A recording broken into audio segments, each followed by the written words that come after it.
Hello, hello, hello, and happy Tuesday to all of my amazing Cancers. This is Queen Amun Ra coming to you with a very special reading on today. Cancers, hopefully you all are having a great day on today. I know you are, because that is the intention you set. Yes, Cancers, let's get right into it. The moon is at a waning gibbous moon. Yes, it's a waning gibbous moon.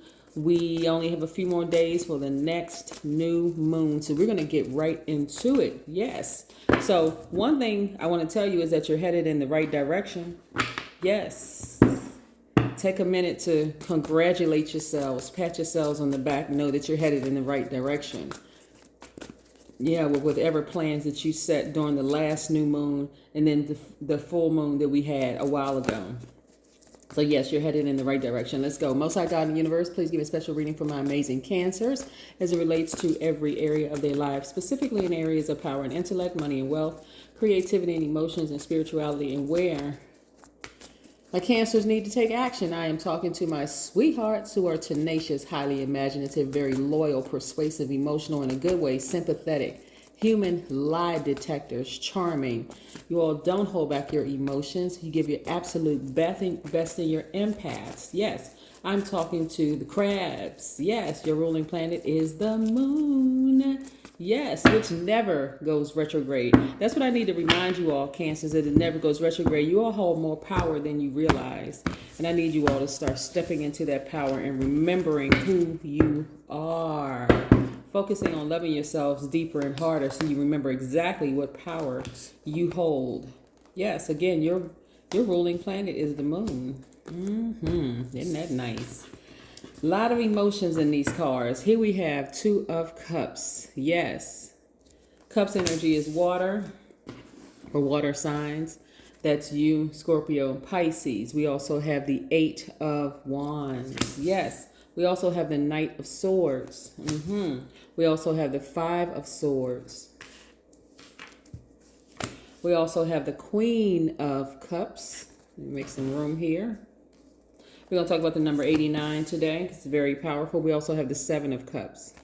Look, when I look at when I initially, in the messages that were coming through, is that a lot of you all have encountered a lot of snakes, snake energy in your life, which caused a Kundalini experience. And you know what that represents. So I'm going to get too deep into that today. But a lot of you all have encountered a lot of snake energy in your life. So snake energy could be venomous or non-venomous. The venomous snakes are the people who try to kill you, like really take you out, kill your dreams, destroy your dreams, get you so off focus that you say, forget whatever the plans that I had, the goals that I set for myself, just forget it.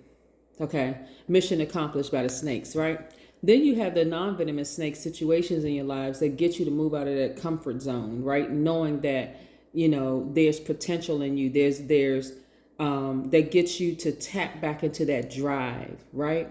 That drive that you initially said. Let's say, for instance, you say, okay, I want to be in a happy, healthy, whole relationship, right? So you may have situations in your life to remind you exactly how powerful you really, really are. But it may come with some pain. So maybe you're in a relationship with somebody who constantly takes advantage of you, constantly takes advantage of your nurturing, until one day you feel like you have no choice but to sever ties with that person. You get tired of crying, you get tired of complaining about it, you get tired of all of that, and you say, you know what, enough is enough, right? Let me make some changes, right? Didn't kill you, but it got you to move out of that place of comfort, right? And remember who you have always been. So when you get to a place where you feel like you're being moody, where you start feeling negative or clingy or unpredictable, your activities are unpredictable, or you're suspicious of everything, Cancer, that's when you know, okay, it's time for change. And I don't necessarily wait. I don't need to be bitten by a snake to make some changes. I just don't feel right about you. Something about you is off. You're moving funny. I need to move out of your way. That kind of energy. I don't trust you. Remember, you all are human lie detectors. When you all sit down and talk to somebody and you know that the person is not being honest, whether they realize, see, let me share something with you, Cancer. Not everybody's definition of lie is this telling a lie is the same as your definition of telling a lie, right? Because you got the little white lies, you got the little black lies, you got the little whatever in between where people say, well, I had to lie, just to get the person to do X, Y, and Z. Actually, you don't. You never have to. You really, really don't. The lie is the opposite of the truth. It really is that cut and dry. Well, I just had to kind of so to speak. Then you have different version of lie. You have omission and commission, all of this other stuff going on, right? So whatever it is, you all have experienced being in very uncomfortable situations where you had to move. You had no other choice but to move, right? So that's kind of the long and short of it. But when we talk about love, we're talking about like the biblical definition of love. Love is patient, love is kind, and all of that. So I want you all to look that up and see, have you been loving yourselves the way that you should be loving yourself, so that you'll be able to see this energy right here a mile away, right? This right here is about duality first and foremost. You all are nurturers by default. I'm talking to all of my cancers. If you identify as a man or woman, it doesn't matter. If you're a Cancer, you're divine feminine by default. And so that means you're a nurturer. You're a nurturer by default, right? So what have you been nurturing? Have you been nurturing other people's conflicting BS? And when I say BS, I mean belief systems, right? Or have you been compromising yourself, your own belief systems, just to vibrate lower so that you can meet them where they are? I hope not, right? You can understand, you can get up under that to understand them or understand them inside their spirit. Overstand, you can do all of that, right? But the bottom line, if the person is not on your same frequency, whether it's a lover, whether it is a friend, whether it's a family member, doesn't matter what form it takes, the body, the physical body, no matter what form that spirit takes, you have to tap into your power and decide, am I going to continue to stay in their universe? That's entirely your choice. But I do know that a lot of you all have started meditating more, even more, activating your crown chakra, so that you'll be able to see this energy, this snake energy, a mile away. But it starts with self-love.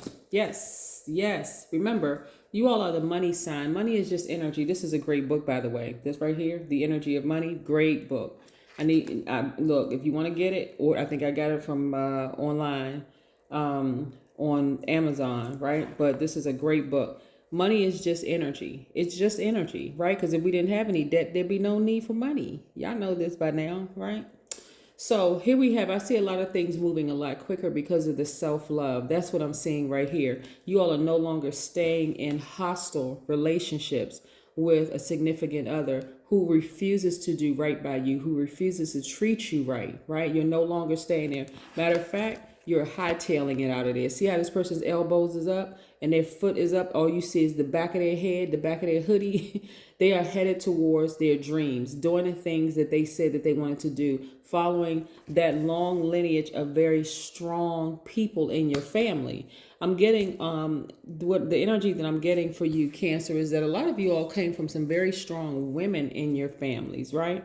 Not to say that the men weren't strong, but this is really popping out, like really prevalent in your reading, that a lot of you all really need to tap into that divine feminine energy and take action, divine masculine side. Take action and go towards your goals, go towards your dreams. Like, find that thing inside of you, that drive in you. You're not looking for things to motivate you. You're looking for that drive. What drives you?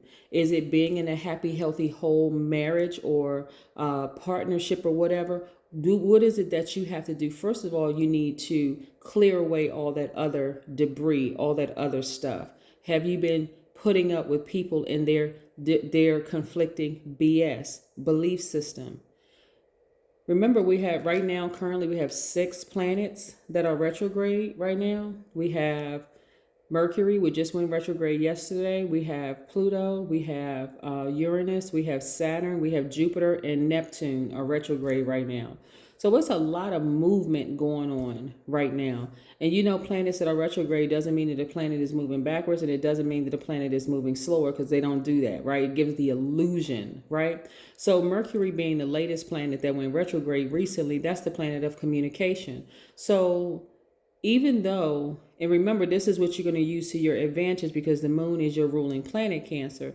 Remember, you got a lot of activity from a lot of other people around you. So travel plans could be delayed.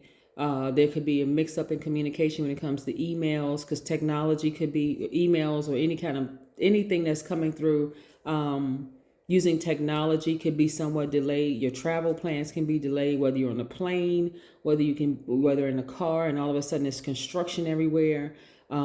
People may be committed to misunderstanding the messages that you're sending across, whether you're talking on the phone, emailing, instant messages, text messages, or whatever. So just recognize that because your ruling planet never goes retrograde, and there's a lot of people around you that don't know how to control their emotions when planets go retrograde. You got that on lock, Cancer. You have it on lock. So while everybody's running around making emotional decisions about things, you can stand firm and say, no, I have control over me and my universe. I'm the God of my universe, right? So I do see a lot of you all, like I said, getting as far away from hostility as possible, just to remain cool, calm, collected, right? Doing the things that you love to do. And I see you leaving situations, with the quickness, right?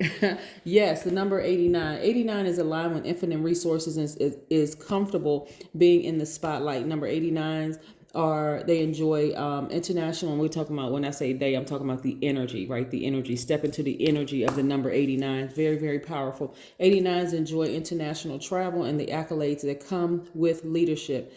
Also, 89's confidence is merged with wisdom and love, which imbues them with an air of royalty. Wealth is attracted to you, and you yearn to always be understood by others, right? You yearn to always leave behind a legacy. You have a unique perspective on life, and that may not always be understood by other people. Again, you all being the money sign for a reason, and I've explained it in a lot of different videos. But again, stepping into the vibration of the number 89, again, for you is very, very powerful. It's powerful for all signs to step into the vibration of the number 89. This is a person who unapologetically loves themselves, knows exactly what they have to offer to the universe. So you're no longer settling for mediocrity when in relationships or any other. When I say relationships, I'm talking about in the workplace, professional, platonic, friendships, whatever, whether they're family friendships or people that you met, in grade school or whatever. Or your romantic relationships, you're no longer just settling for anything. No longer. Nah, you out of there. You like, and so from that, you taking your power back. This right here is how you're taking your power back, by tapping into your divine masculine side and taking that sword and whoosh, just cutting things out, just cutting it out, right? So yeah, so let's go. So yeah, some of you all have been in some very challenging relationships. Yep, very challenging relationships, and you don't look like what you've been through at all. As a matter of fact, some of you all literally felt like you were walking a tightrope in some of those relationships. On your job, some of the relationships, romantic relationships, friendships, you felt like you were walking a tightrope. And you came out the house, yes, still had a smile on your face, still dressed impeccably, still coming out with ideas. Like if somebody would have to be a fly on the wall of your life to see all that you've gone through, Cancer, and then how you just came out just like with such grace and such elegance, and still with a smile on your face, and still being a sweetheart and all that other stuff. But it doesn't have to be that way, because you're too powerful. You have the power in you to tap into your divine masculine side, right? This right here is about balance, first and foremost. The Lover's card, which is attached to Gemini, really is about balance, balancing out your divine feminine to your divine masculine, your divine feminine by default. And so it's not even by coincidence that Gemini was actually Gemini and Virgo's ruling planet is retrograde right now. So clear communications are coming through about you, like, you know what, I am that person. I'm a Cancer. I'm powerful. My planet never goes retrograde. Actually, the moon is not a planet. It's a luminary. But you know what I'm saying. It never goes retrograde. And it's always going to shine. Even when at a new moon, right? Even at a new moon, you're still shining. You're still shining. Even if it's a slither of a moon in the sky. Unless it's a black moon, but still, it's still there. Right? Here we have the King of Swords. You're a lot wiser now. You're not staying in situations that don't serve your highest purpose at all. You're not staying on jobs that you're not appreciated. People taking advantage of you the whole 9 yards. You're not overstaying your time in somebody else's universe. What I mean by that and you're not overstaying your time in somebody's relationship that you feel like it is out of balance. You're not appreciated. People don't tell you, they're not interested in learning what your love language is, the whole 9 yards. You are wiser and you are more knowledgeable now, right? So see how this sword is at rest position? Yes, this person will cut them out of their life just like that, unapologetically. Right. So the time frame where you used to over nurture somebody has been cut significantly in half, because you're starting to listen to your highest selves, right? Because you are completely balanced out. There's nothing missing and there's nothing lacking in you. It never has been, right? And I also see you looking for new windows of opportunity when it comes to money, right? Again, you're not putting up with people's conflicting belief systems, BS. And so it clears up space now for you to receive exactly what's always been attractive to you. Let me say that again. What's always been, and I don't say attractive like cancers are running out there trying to find money. Money is actually attracted to you. Let me change that. Money is actually attracted to you. So moving certain energies out of the way, and I'm talking about energies meaning fear, doubt, addiction of any sort, person, place, or thing, including people who operate from that place of fear. That's demonic energy operating in fear. Operating from the God in you is operating it by faith, right? But operating in fear is the demonic side of everybody. You don't even want to be around people who are operating in fear. They're afraid to do this because how people are going to think of them. They're afraid to do that because, they've been in this relationship. They're afraid of everything. Like, the creepy people. They're afraid of everything. So now that you've gotten people out of your life, you've moved on from certain people from your life, and your third eye is wide open, which was already open. That's what gave you the power to decide, nah, I need to move on. Now you have this childlike exuberance, right? So you feel like a kid again, right? You feel like a kid again. See how this person is throwing up the baton? That's how you're feeling again. I mean, you feel like you have a new lease on life, because why? You got rid of that energy that was in you and that energy around you. So your circle is going to look very, very different from now on, Cancer. That's what I want you to know. You're only connecting with people who are at a higher frequency, not because you think you're better than people who are on a lower frequency, but you said, been there, done that. I've compromised too much of myself for too long. I'm not doing that anymore. It's go time. It is absolutely go time. Yes. So yes, when I say you're looking for new windows of opportunity when it comes to money, that's exactly what you're doing. Not only that, when you balance out your own energies, you tap into your divine masculine side as a divine feminine sign. You are much more attractive. You actually attract a lot more. It's like your net is wider. Your net that you're putting out there is wider. So you may attract people who are still broken, but you're going to also attract people who are committed to their own healing. So they're not going to be bleeding all over you because they're still hurting. In other words, they're going to be like, they're not interested in trauma bonding with you, right? So you have a lot more access to a lot more, other energies. So that's what's happening. Yeah. Sound healing. Nice. Okay. So some of you all have your sound bowls. 4 + 7 is 11, right? That's the gateway number. That's a master number. It's a gateway number. So you are wide open to receiving from sound. Even when you go outside to walk near a body of water, which is for you, you're listening to the sound waves through the air. What messages are being deposited into your spirit about how you should move to the next level, who you should connect with, that kind of thing, Cancer. That is what I have for you. This is very, very nice reading, for you, because a lot of visions come through as I'm doing general readings. And what I see here overarching is you taking your power back because of the self-love, being patient with yourself, being kind with yourselves, being gentle with yourselves, like the true definition of love. That's what has empowered you to move beyond these challenging relationships and the hostile relationships that you've come out of, so it doesn't trigger something in you to become hostile. That's what I have for you, Cancers. Have a fantastic day. I know you will, because that's the intention you set. Bye.